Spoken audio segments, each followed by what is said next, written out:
Episode opening സീനിൽ ഇപ്പോൾ നമ്മുടെ ലൂഫി അവനാണെങ്കിൽ ആ ഒരു സ്നെയിൽ അങ്ങനെ പിടിച്ച് മേടിച്ച് നിലവിളിച്ച് പറയും, മര്യാദയ്ക്ക് നിങ്ങൾ ഇവിടുന്ന് തിരികെ പോകുന്നതാണ് നിങ്ങൾക്ക് നല്ലത്.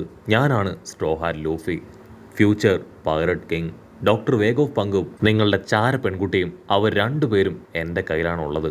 സോ ഒരു പൈററ്റായ ഞാൻ ഒരു പൈററ്റ് ബുദ്ധി കാണിക്കണ്ടായെങ്കിൽ നിങ്ങളെല്ലാവരും മടങ്ങി പോകുന്നതാണ് നിങ്ങൾക്ക് നല്ലതെന്ന് പറയും. ലൂഫിയുടെ ആ വേർഡ്സ് ഇപ്പം എല്ലായിടത്തും മുഴങ്ങി കേൾക്കുകയാണ്. മറി ജോയ്സിലും നേവി കപ്പലിലും അങ്ങനെ എല്ലായിടത്തും ആ ന്യൂസ് എത്തും. മാത്രമല്ല ഇവിടെ മോർഗൻ ആണെങ്കിൽ ആ ഫ്ലൈയിങ് ഷിപ്പിൽ അവിടേക്ക് കടന്നു വരും. അവരും ലൂഫി അവരുമായിട്ട് കമ്മ്യൂണിക്കേറ്റ് ചെയ്യുന്നത് കേട്ട് വണ്ടർ അടിക്കുകയാണ്. ഇവിടെ ആ 5 എൽഡേഴ്സിൽ ആ കൊമ്പ മീശക്കാരൻ ആളാണെങ്കിൽ ലൂഫിയോട് ചോദിക്കും, നീയാണ് ആ സ്ട്രോഹാറ്റ് ലൂഫി അല്ലേ? ഓക്കെ, കുഴപ്പമില്ല. അവിടെ ഇപ്പോൾ ആർക്കൊക്കെ ജീവനുണ്ട്, ആരൊക്കെ നിന്റെ കൂടെ ഉണ്ടെന്ന് ചോദിക്കും. ലൂഫി ആണെങ്കിൽ ക്യാഷ്വലായിട്ട് പറയും, കുറച്ച് പേർക്ക് പരുക്ക് പറ്റിയിട്ടുണ്ട്, വളരെ കുറച്ച് പേർക്ക് മാത്രമേ ജീവൻ നഷ്ടമായിട്ടുള്ളൂ എന്ന് പറഞ്ഞ് അവനാണെങ്കിൽ എല്ലാ ഡീറ്റെയിൽസും പറയാനായിട്ട് തുടങ്ങുകയാണ്. അത് കേൾക്കേണ്ട താമസം റോബിൻ അവന്റെ വാ പൊത്തിപ്പിടിച്ച് ആ കോൾ ഡിസ്കണക്ട് ചെയ്യും. ഇവിടെ ആ 5 എൽഡേഴ്സിനാണെങ്കിൽ കറക്റ്റായിട്ട് മനസ്സിലാവും ഫോൺ ഡിസ്കണക്ട് ചെയ്തത് അത് മറ്റാരുമല്ല, സാക്ഷാൽ റോബിൻ തന്നെയാണെന്ന്. ലൂഫി ആണെങ്കിൽ റോബിനോട് കാര്യം അന്വേഷിക്കും. അതിനവൾ ദേഷ്യപ്പെട്ട് പറയും, നീ എന്തായി ചെയ്യണേ?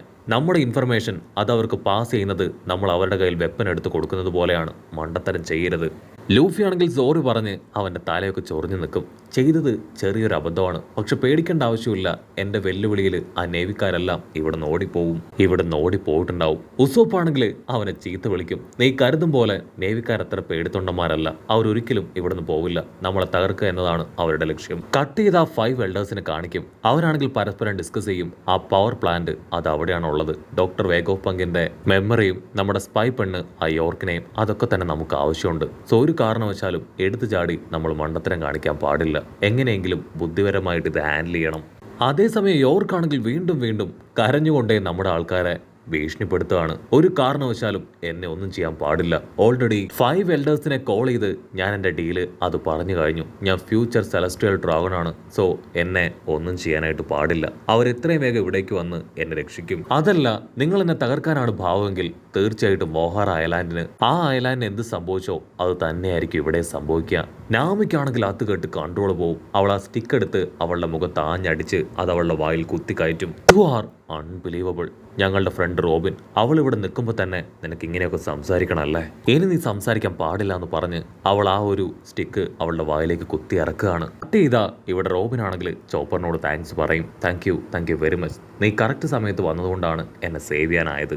അതേസമയം ഡോക്ടർ ആണെങ്കിൽ റോബിനോട് താങ്ക്സ് പറയും. കാരണം ആ ഒരു ഡോക്ടർ വേഗോഫ് പങ്ക് അവൾ അദ്ദേഹത്തെ ഷൂട്ട് ചെയ്യാൻ ശ്രമിച്ച കറക്റ്റ് സമയത്താണ് റോബിൻ അവളുടെ കൈകൾ ക്രിയേറ്റ് ചെയ്ത് അവളെ ലോക്ക് ചെയ്തത്. അത് കേട്ട് ചോപ്പർ പറയും, ഞങ്ങൾക്ക് 2 പേർക്ക് മാത്രമല്ല ഈ ക്രെഡിറ്റ്. കക്കു അവൻ അവിടേക്ക് വന്നതുകൊണ്ടാണ് ഞങ്ങളെ കൊണ്ട് ഇതെല്ലാം കറക്റ്റ് സമയത്ത് ചെയ്യാൻ പറ്റിയത്. ആക്ച്വലി ആ കക്കു ആണെങ്കിൽ സോറോ ആയിട്ട് ഫൈറ്റ് ചെയ്യാനാണ് അവിടേക്ക് വന്നത്. അപ്പോൾ ആ സർഫ്യൂംസിനെ കണ്ട് അവറ്റകളായിട്ട് അവൻ ഫൈറ്റ് ചെയ്യും. അവൻ പരുക്ക് പറ്റി താഴെ വീണ ഗ്യാപ്പിലാണ് സോറോ അവിടേക്ക് വന്ന് അവനെ സേവ് ചെയ്തത്. സോറോ ആണെങ്കിൽ കക്കുവെ കളിയാക്കും. അത് കേട്ട് ദേഷ്യപ്പെട്ട് കക്കു ചാടി എഴുന്നേക്കും. അവന്റെ ഒരു എല്ല് കിടക്കെന്ന് പൊട്ടി അവൻ താഴേക്ക് വീഴുകയാണ്. ഇവിടെ ലിലിത്ത് ആണെങ്കിൽ ആ തിങ്കറിനെ എടുത്തു വെച്ച് പൊട്ടിക്കരയാണ്. അതിനവൻ ദേഷ്യപ്പെട്ട് പറയും, എന്റെ കാറ്റ് പോയിട്ടില്ല, നീ ഇങ്ങനെ കരയേണ്ട ആവശ്യമില്ല. ഉസോപ്പിനാണെങ്കിൽ അത് കുറച്ച് അനോയിങ് ആയിട്ട് തോന്നും. കാരണം ബേസ്മെന്റിലുള്ള ആ നേവി സോൾജിയേഴ്സുമായിട്ടുള്ള കണക്ടിവിറ്റി അതവൻ പ്രോപ്പറാക്കാൻ ശ്രമിക്കുകയാണ്. അപ്പൊ അവൻ കേൾക്കും അവിടെയുള്ള നേവി സോൾജിയേഴ്സ് അവരെല്ലാവരും ലൂഫിയോട് നന്ദി പറയുന്നത്. കാരണം ആഴ്ചകളായിട്ട് പട്ടിണി കിടക്കുന്ന അവരെ മോചിപ്പിച്ചത് നമ്മുടെ ആൾക്കാരാണ്. അവർക്ക് കഴിക്കാനായിട്ട് ഇപ്പൊ നമ്മുടെ ആൾക്കാർ ആവശ്യത്തിന് ഫുഡും കൊടുത്തു കഴിഞ്ഞു. ആ നേവി സോൾജിയേഴ്സ് ആണെങ്കിൽ ഇപ്പോൾ ഉസോപ്പിനോട് റിക്വസ്റ്റ് ചെയ്യും, നിങ്ങൾക്ക് ബുദ്ധിമുട്ടില്ലെങ്കിൽ ഞങ്ങളെ ഇവിടെ നിന്ന് തുറന്നു വിട്ടുകൂടെ? ഇനി അത് പറ്റില്ല എങ്കിൽ ഈ ഒരു ഭാഗത്ത് നിന്ന് ഞങ്ങൾ മാറ്റാൻ കഴിയോ? കാരണം ഇൻ കേസ് ഈ സർഫ്യൂംസ് അവറ്റകൾ പുറത്തു വന്ന വലിയ അപകടമാണെന്ന് പറയും. ഉസോപ്പ് ആണെങ്കിൽ ഡോക്ടർ വേഗോഫ് പങ്കിനോട് അതിനെക്കുറിച്ച് ചോദിക്കും. ഉടനെ ഡോക്ടർ ആണെങ്കിൽ ഉറപ്പിച്ച് പറയും, പേടിക്കേണ്ട ആവശ്യമില്ല, അവറ്റകൾക്ക് ഒരിക്കലും ആ ഒരു ബാരിയറിൽ നിന്ന് പുറത്തേക്ക് വരാൻ കഴിയില്ല. ഒരു ബബിള് അത് ക്രിയേറ്റ് ചെയ്തിരിക്കുന്നത് സീ എനർജി വെച്ചാണ്. അതുകൊണ്ട് ആർക്കും അത് തകർക്കാനോ അത് തകർത്ത് പുറത്തേക്ക് വരാനോ കഴിയില്ല. ഫ്രാങ്കി ആണെങ്കിൽ ഇപ്പൊ ഹാൻകോക്കിന്റെ സർഫ്യൂമിനോട് താങ്ക്സ് പറയും. Thank you very much. നീ എന്നെ ബാക്ക് ടു നോർമൽ ആക്കിയതുകൊണ്ടാണ് ഞാൻ രക്ഷപ്പെട്ടത്. കട്ട് ചെയ്ത ഒരു ഫ്ലാഷ് ബാക്ക് കാണിക്കും. ഫ്ലാഷ് ബാക്കിൽ ലൂഫിയ ഹാൻകോക്കിന്റെ സർഫ്യൂമിനോട് റിക്വസ്റ്റ് ചെയ്യും, പ്ലീസ് ദയവ് ചെയ്ത് എൻ്റെ ഫ്രണ്ടിനെ അവനെ നോർമലാക്കണം. അത് കേട്ട് അവളും ലൂഫിയിൽ മയങ്ങിയാണ് ഫ്രാങ്കിയെ നോർമലാക്കിയത്. ആക്ച്വലി ഹാൻകോക്കിന്റെ ബ്ലഡ് ലൈൻ അതുപയോഗിച്ചാണ് ജൂനിയർ സർഫ്യൂം ഹാൻകോക്കിനെ ക്രിയേറ്റ് ചെയ്തത്. അതുകൊണ്ടാണ് അവളുടെ ഫീലിങ്സ് ഇപ്പൊ ഇവൾക്കും ഉണ്ടായത്. അതേസമയം യോർക്ക് അവളുടെ മെമ്മറി മാത്രം ആരുമായിട്ട് സിങ്കല്ല. അതുകൊണ്ട് തന്നെയാണ് അവൾ ചെയ്ത ഓരോരോ കള്ളത്തരങ്ങളും മറ്റുള്ളവർക്ക് മനസ്സിലാവാതിരുന്നത്. ഇനി നമ്മുടെ ആൾക്കാർക്ക് അവിടുന്ന് സേഫ് ആയിട്ട് പുറത്തേക്ക് പോകണമെങ്കിൽ ആ ഒരു ഡോം അത് ഓപ്പൺ ആവണം. അപ്പോൾ സൂം ചെയ്ത് ലുച്ചിയെ കാണിക്കും. അവനാണെങ്കിൽ നമ്മുടെ ആൾക്കാരെയും അവിടെയുള്ളവരെ എല്ലാവരെയും കറക്റ്റായിട്ട് ഒബ്സർവ് ചെയ്ത് എന്തൊക്കെയോ കാര്യമായിട്ട് പ്ലാൻ ചെയ്യുകയാണ്. അവൻ കാര്യമായിട്ട് എന്തൊക്കെയോ പ്ലാൻ ചെയ്യുകയാണെന്ന് ഇവിടെ കക്കൂനും പിടികിട്ടും. അവിടുന്ന് അങ്ങനെ കട്ട് ചെയ്ത ഇപ്പൊ സ്റ്റസി അവളാണെങ്കിൽ ചുറ്റും നടക്കുന്ന കാര്യങ്ങളെല്ലാം വളരെ വ്യക്തമായിട്ട് എല്ലാവർക്കും പറഞ്ഞു കൊടുക്കുകയാണ്. എത്ര നേവി കപ്പൽ അവിടേക്ക് എത്തിയിട്ടുണ്ട്, അവർക്ക് രക്ഷപ്പെട്ടു പോകാനുള്ള പ്രോബബിലിറ്റി അത് എത്രത്തോളമാണ് എന്നിങ്ങനെ എല്ലാ കാര്യങ്ങളും പറയും. ഇവിടെ ഡോക്ടർ ആണെങ്കിൽ രാമയോട് ചോദിക്കും, നീ ഒരു നാവിഗേറ്റർ അല്ലേ, നമുക്കിപ്പോൾ രക്ഷപ്പെട്ട് ഏത് ഐലാൻഡിലേക്കാണ് പോകാനായിട്ട് കഴിയുക, അതിനെക്കുറിച്ച് എന്തെങ്കിലും ഒരു ക്ലൂ നിനക്ക് കിട്ടിയോ? അതിനവളാണെങ്കിൽ ആ ലോക്ക് പോസ്റ്റിലേക്ക് നോക്കും. അതിലൊരു നീഡിൽ മാത്രം ഒരു ഭാഗത്തേക്ക് സ്റ്റഡി ആയിട്ട് നിൽക്കുന്നുണ്ട്. അവളാണെങ്കിൽ അതിനെക്കുറിച്ച് ഡീറ്റെയിൽ ആയിട്ട് പറയും. അതിന് ഡോക്ടർ പറയും അത് ആ ജയൻസിന്റെ ഐലാൻഡാണ്. ആളത് പറയേണ്ട താമസം നമ്മുടെ ലൂഫിയും ഉസോപ്പും അവർ രണ്ടുപേരും ഹാപ്പി ആയിട്ട് തുള്ളിച്ചാടും. കാരണം അവരുടെ ഏറ്റവും വലിയ ആഗ്രഹമായിരുന്നു ആ ജയൻസിന്റെ ഐലാൻഡിലേക്ക് ഒന്ന് പോകണം എന്നത്. ഇവിടെ ലുച്ചി ഒരുപാട് വിഷമത്തിൽ ആ സ്റ്റസിയെ നോക്കും. ലാസ്റ്റ് ടൈം അവൾ ഇത്തരത്തിലൊരു വലിയ ട്വിസ്റ്റ് കൊടുക്കുമെന്ന് അവൻ സ്വപ്നത്തിൽ പോലും കരുതിയതല്ല. ഡോക്ടർ ആണെങ്കിൽ ക്യാമറയിൽ ആ ഒരു ലാബിന്റെ ഭാഗം മുഴുവനായിട്ട് ചെക്ക് ചെയ്യും. ആ ഐലാൻഡ് മുഴുവനായിട്ട് ഇപ്പൊ നേവിക്കാർ റൗണ്ട് ചെയ്തിരിക്കുകയാണ്. അവരുടെ കപ്പലുള്ളത് ബാക്ക് സൈഡിലാണ്. ബാക്ക് സൈഡ് വഴിയാണ് അവർക്ക് ആ ഒരു ഐലാൻഡിലേക്ക് പോവേണ്ടത്. അവർക്കാണെങ്കിൽ അവിടേക്ക് ഫ്ലൈ ചെയ്ത് പോകാൻ ഒരു പ്രത്യേകതരം റോബോട്ട് ഉണ്ട്. പക്ഷെ അതിനെ കൊണ്ട് വേഗ് ഓഫ് പങ്കിന്റെ സിഗ്നലുള്ള ഭാഗം വരെ, വേഗ് ഓഫ് പങ്കിന്റെ സിഗ്നൽസ് അതുള്ള ദൂരം വരെ മാത്രമേ ഫ്ലൈ ചെയ്യാനായിട്ട് കഴിയൂ. ആ സിഗ്നൽ കട്ടായ അപ്പം തന്നെ അത് താഴേക്ക് വീഴും.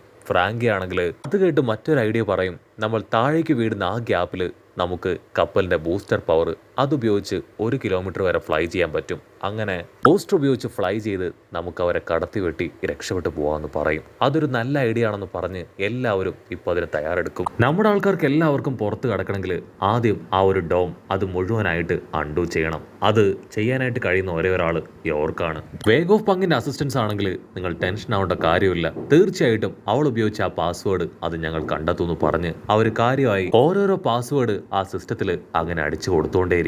മറ്റൊരു ഭാഗത്ത് ലൂഫിയൻ ടീം അവരാണെങ്കിൽ താഴേക്ക് ജമ്പ് ചെയ്ത് കപ്പലിനെ ലക്ഷ്യമാക്കി പോകും. ആ ഒരു ഡോം അത് ഓപ്പൺ ചെയ്ത അടുത്ത നിമിഷം തന്നെ അവർക്ക് പുറത്തേക്ക് പോകണം, അല്ലെങ്കിൽ നേവിക്കാരകത്തേക്ക് വന്ന് വലിയ പ്രശ്നം ഉണ്ടാവും. അതുകൊണ്ടാണ് അവര് ഡോമിന്റെ തൊട്ടടുത്തേക്ക് പോവുക. നമ്മുടെ ആൾക്കാർക്ക് എല്ലാവർക്കും കുറച്ച് ടെൻഷൻ ഉണ്ടാവും. പക്ഷെ ലിലിത്തിനാണെങ്കിൽ ഭയങ്കര സന്തോഷം. കാരണം ആദ്യമായിട്ടാണ് ക്ലിയർ ഐലാൻഡും ലാബും ഒക്കെ വിട്ട് ഇപ്പോൾ പുറത്തേക്ക് പോകാൻ പോകുന്നത്. ലൂഫി ആണെങ്കിൽ ഇപ്പോൾ അത്യാവശ്യം അവർക്ക് കഴിക്കാനുള്ള ഭക്ഷണ സാധനങ്ങളെല്ലാം ചുമന്നുകൊണ്ട് വരികയാണ്. അതിനുശേഷം അവൻ ജ്വല്ലറി പെണ്ണിനെ നോക്കും. അവൾക്കിപ്പോൾ പഴയ നിരാശയോ വാശിയോ ദേഷ്യമോ ഒന്നും തന്നെ ഇല്ല. അവളോട് എന്തു പറ്റിയും ചോദിക്കും. അതിനവൾ പറയും, ഞാനൊരു കാര്യം കണ്ടു. സോ ഇപ്പോൾ എനിക്ക് ഡോക്ടർ വേഗ് ഓഫ് പങ്കിനോട് പഴയ അത്ര ദേഷ്യമില്ല. കട്ട് ചെയ്ത മറ്റൊരു ഭാഗത്ത് ലുച്ചിയാണെങ്കിൽ കിസറുവിന് അവിടെ നടക്കുന്ന കാര്യങ്ങളെല്ലാം ഇൻഫോം ചെയ്ത് കഴിഞ്ഞു. സോ അവൻ ആ കാര്യങ്ങൾ ഇപ്പോൾ ആ 5 എൽഡേഴ്സിൽ ഒരാളെ അറിയിക്കുകയാണ്. നമ്മൾ കരുതുന്ന പോലെയല്ല, സിറ്റുവേഷൻ വളരെ വേഴ്സ്റ്റ് ആണ്. സെന്റമറുവിന്റെ അണ്ടറിൽ ഒരുപാട് മാസിഫിസ്റ്റേഴ്സ് ഉണ്ട്. അവറ്റകളെ എല്ലാം അവേക്കൻ ചെയ്ത് വിട്ട മിനിറ്റുകൾ വെച്ച് അവറ്റകൾ നമ്മുടെ കപ്പലിനെയും കപ്പലിലുള്ള സോൾജേഴ്സിനെ എല്ലാവരെയും തല്ലിക്കൊന്നുകളയും. സോ നമ്മൾ വളരെയധികം കെയർഫുള്ളായി ആലോചിച്ച് വേണം ഓരോ കാര്യങ്ങളും ചെയ്യാൻ. ഇവിടെ എൽഡറിനാണെങ്കിൽ എന്ത് ചെയ്യണമെന്ന് അറിയാതെ ആൾ തലയ്ക്ക് കൈ കൊടുക്കും. കാരണം സമയം ഒരുപാടായി അവരവിടെ സ്പെൻഡ് ചെയ്യുന്നു. ഇനി ഇങ്ങനെ പോയാൽ നമ്മുടെ ആൾക്കാർ രക്ഷപ്പെട്ടു പോകും. അല്പനേരം കിസറുവും ആ 5 എൽഡറിൽ ഒരാളും അവർ രണ്ടുപേരും ഡിസ്കസ് ചെയ്ത് ഇപ്പൊ നേവിക്കാർക്ക് അറ്റാക്ക് ചെയ്യാനായിട്ടുള്ള ഇൻഫർമേഷൻ പാസ് ചെയ്യുകയാണ്.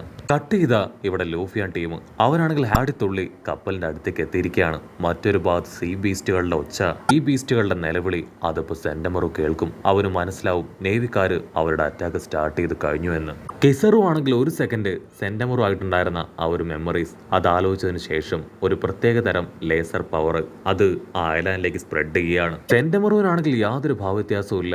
അവനും അവന്റെ ടീംസുമായിട്ട് ഇപ്പൊ കിസറുവിനെ നേരിടാൻ തയ്യാറായിട്ട് വരും. അടുത്ത നിമിഷം കിസറുവിന്റെ വലിയൊരു അറ്റാക്ക് അത് ഐലാൻഡിൽ പതിക്കുകയാണ്. അതിന്റെ വെളിച്ചവും ശബ്ദമൊക്കെ കേട്ട് നമ്മുടെ ആൾക്കാർ ഷോക്ക് ആവുന്നതോടു കൂടെ ഈ ഒരു എപ്പിസോഡും അവസാനിക്കുന്നു.